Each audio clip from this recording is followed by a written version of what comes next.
আসসালামু আলাইকুম এভরিওয়ান। আশা করছি যে যেখানে আছেন সবাই ভালো আছেন। আমরাও আপনাদের দোয়াতে অসম্ভব ভালো আছি। তো নিয়ে আসলাম নতুন একটি ব্লগ আপনাদের জন্য।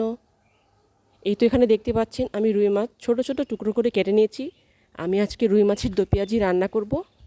যেই তরকারিটাতে এভাবে ছোট ছোট পিস করেই মাছগুলো কেটে দিতে হয়। এই রান্নাটা আমাদের এখানে মানে উত্তরবঙ্গে নওগাঁতে প্রচলিত নয়। এটা আমি আমার শ্বশুরবাড়ির অঞ্চলে থেকে শিখে এসেছি। তো অনেকেই হয়তো জানেন, আবার অনেকে হয়তো এই রেসিপিটি জানেন না, যার কারণে এই রেসিপিটি আপনাদের সাথে একটু শেয়ার করছি। তো দেখতে থাকুন, যদি ভালো লাগে একটি লাইক দিয়ে যাবেন।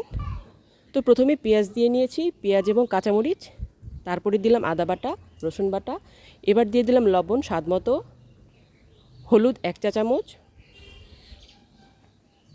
জিরা গুঁড়া 1.5 চা চামচ, মরিচ গুঁড়া 1/2 চা চামচ দিলাম। এর কারণ হলো আমি কাঁচামরিচটা দিয়েছি, আর আমরা ঝাল একদম অতটা পছন্দ করি না, খেতে পারি না। আমার হাজব্যান্ডের অনেক সমস্যা হয়, এই কারণে ঝালটা আমি কমই ব্যবহার করি, কাঁচামরিচটাই বেশিরভাগ দিয়ে থাকি। এখন তেল দিয়ে দিলাম। এখন এটা ভালো করে হাত দিয়ে মাখিয়ে নিব। হাতের মাখানোর মধ্যে নাকি তরকারির স্বাদটা নির্ভর করে, জানি না এটা কতটা সত্য, তবে সবার মুখে এটাই শুনি যে যত ভালোভাবে মাখানো হবে ততটাই নাকি তরকারির টেস্টটা বেড়ে যায়। এখন এই তো এই যে এভাবে কিউব কিউব করে আলু কুটে রাখা হয়েছে, এভাবে এই তরকারিতে আলু কুটে দিতে হয়। এখন আলুর সাথে মশলাটাও ভালো করে মেখে নিচ্ছি।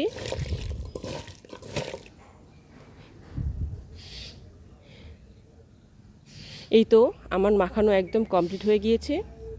এখন এর মধ্যে কিছু রাঁধুনি পাতা দিয়ে দিব। ধনে পাতা না, এটা কিন্তু রাঁধুনি পাতা। এটা রান্নার শুরুতেই যে মাখানোর সময় দিয়ে দিতে হয়। আর আমরা ধনে পাতাটা কখন দিই? রান্নার শেষে দিই। আর রাঁধুনি পাতাটা হলো রান্নার যে এখন মাখানোর ক্ষেত্রে এটা দিয়ে দিতে হয়। তো ভালোভাবে এটা দিয়ে ভালোভাবে মাখিয়ে নিয়েছি। এবার এর সাথে মাছগুলো দিয়ে দিব। এই যে আপনাদেরকে আবার একটু দেখাচ্ছি, এটা হলো রাঁধুনি পাতা, দেখতে কিন্তু ধনে পাতার মতোই।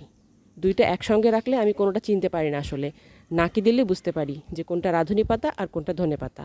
ধনে পাতার স্মেলটা একটু স্ট্রং হয়, আর রাঁধুনি পাতার গন্ধটা একটু অতটা স্ট্রং না। আর এই তো মাছ দেখতে পাচ্ছেন ছোটো ছোটো টুকরা করে কেটে নেওয়া। এই মাছটা এখন ভালোভাবে মিশিয়ে নেব।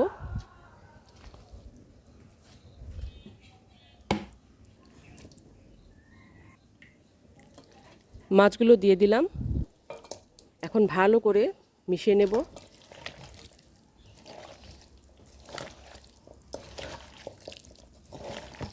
আসলে এই মাছটি রুই মাছ দিয়ে এই তরকারিটি রান্না করে না, এটি শোল মাছ, আয়ের মাছ, তারপরে আরও কী যেন একটা মাছ, এই মাছটা দিয়ে এই তরকারিটা রান্না করা হয় মূলত।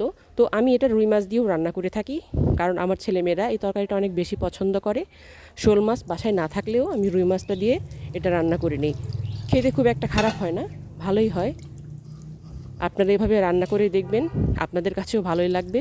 তবে অবশ্যই রাঁধুনি পাতা না হলে ধনে পাতাটা ইউজ করবেন। এই তো আমার চুলায় বসিয়ে দিয়েছি পানি দিয়ে। আর এই তো পাশেই দেখতে পাচ্ছেন ময়া মাছের চচ্চড়ি করেছি, টমেটো দিয়ে আলু পেঁয়াজ ভালো করে হাতে মাখিয়ে ময়া মাছের চচ্চড়িটা করে নিয়েছি। আমি আবার ছোট মাছ অনেক বেশি পছন্দ করি, তাই প্রতিদিনের রান্নায় দেখবেন আমার ছোট মাছটা অবশ্যই থাকে। আর টমেটোটা আমি পছন্দ করি না, এই টমেটোগুলো উঠিয়ে আমার হাজব্যান্ডকে দিয়ে দিই। এই তো, ভালো থাকবেন সবাই, আল্লাহ হাফেজ।